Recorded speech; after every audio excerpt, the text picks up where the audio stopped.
Bismillahirrahmanirrahim. Allahumma salli wa sallim ala Sayyidina Muhammad wa ala alihi wa sahbihi wa barik wa sallim.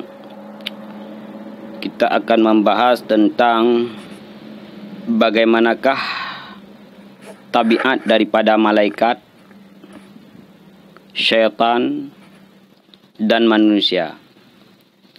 Yang mana kita ketahui yang bahwa malaikat itu adalah makhluk Allah Subhanahu wa ta'ala yang diberi akal, tidak diberi nafsu. Kemudian syaitan adalah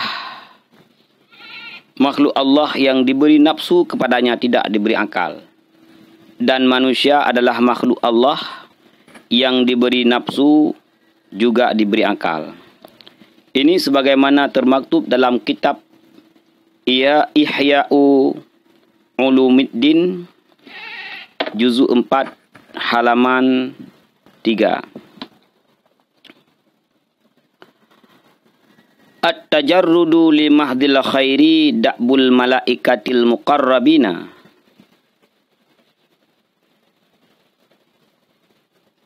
Menjurus kepada semata-mata dalam melakukan kebaikan, ini merupakan adalah sifat daripada malaikat. Jadi para malaikat itu adalah makhluk Allah yang Allah ciptakan semata-mata mengerjakan kebaikan. Jadi tidak pernah melakukan kemungkaran kepada Allah Subhanahu wa ta'ala.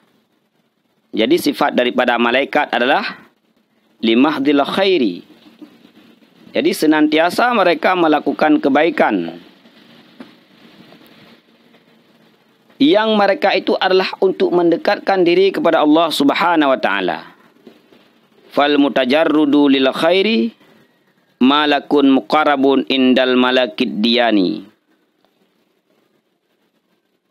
Jadi para malaikat muqarrabin, para malaikat yang senantiasa mendekatkan diri kepada Allah Subhanahu wa ta'ala, mereka senantiasa melakukan kebaikan. Ini malaikat, sifat daripada malaikat. Wal mutajarrudu li syarri syaitanun. Kemudian yang menjurus kepada keburukan itu adalah syaitan. Syaitan senantiasa mengajak melakukan keburukan, tidak pernah melakukan kebaikan. Ini sangat ta'arud, sangat bertentangan dengan sifat yang dimiliki oleh malaikat. Kalau malaikat adalah senantiasa melakukan, mengajak untuk melakukan kebaikan, maka syaitan itu adalah dia senantiasa menjurus kepada syarrun, kepada keburukan. Ini adalah syaitan. Wal mutalaqi li syarri birruju'i ilal khairi bil hakikati insan. Sedangkan manusia adalah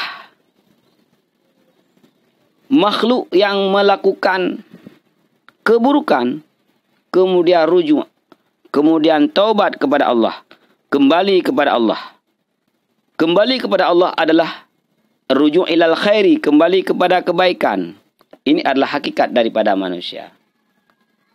Jadi manusia itu kadangkala ketika dia melaksanakan kemungkaran, melaksanakan kemaksiatan, melaksanakan keburukan, maka ketika itu ada kalanya dia kembali kepada kebaikan, yaitu dengan taubat, dengan insaf, dengan meninggalkan keburukan-keburukan yang dia lakukan. Ini merupakan sifat daripada sifat manusia. Maka tiga makhluk Allah Subhanahu wa ta'ala ini, malaikat, syaitan, dan manusia, memiliki sifat yang berbeda. Malaikat senantiasa berbuat baik. Malaikat senantiasa mendekatkan diri kepada Allah Subhanahu wa ta'ala. Malaikat senantiasa taat kepada Allah Subhanahu wa ta'ala, dan dia tidak pernah melakukan maksiat sedikit pun. Ini sifat malaikat. Manusia tidak akan pernah naik kepada tingkatnya malaikat, karena manusia punya akal dan punya nafsu. Sedangkan syaitan adalah makhluk Allah yang senantiasa melaksanakan keburukan. Dia tidak pernah melakukan kebaikan. Yang ia lakukan adalah keburukan.